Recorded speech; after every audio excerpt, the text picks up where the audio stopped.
Natakat pa kung matamaan ka.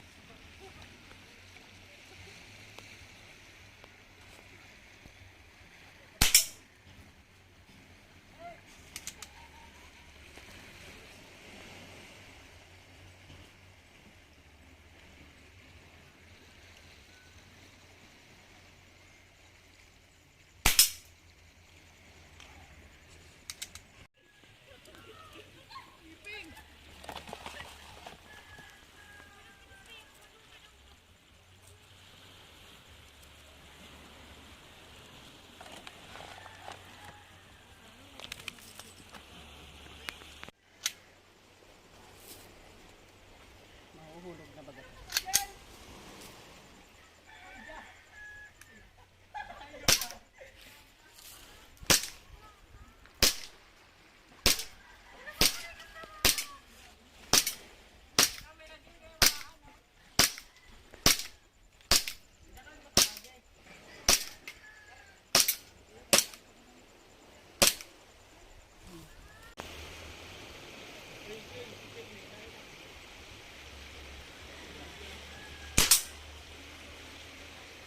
Kung pa lang yan, mami.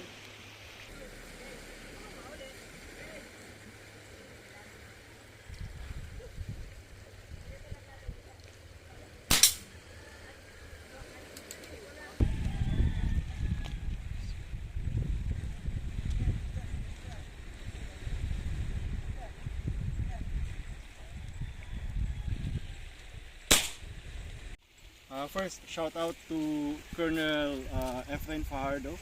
We're gonna talk about the performance or the vintage Armscor air pistol. This has been around for a long time. I think even earlier than the 70s. But this unit is already very rare right now. So thankfully I got this unit. I actually have two of these, but the first one is actually a Squires Bingham. Okay, it's marked as Squires Bingham. This one is marked as Arms Corporation Philippines. Got this from Manoy Fred Ajero. It's working really well. It's very accurate, still very powerful, and really cost effective. It uses 22 caliber pellets. It's CO2.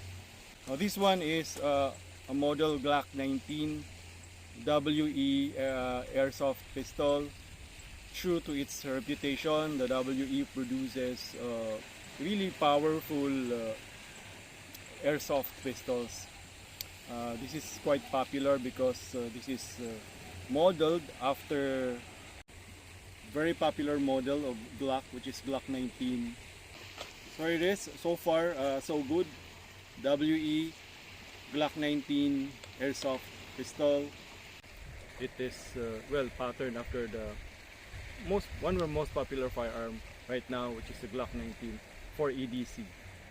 The gold standard for everyday carry, Glock 19. Thanks for watching.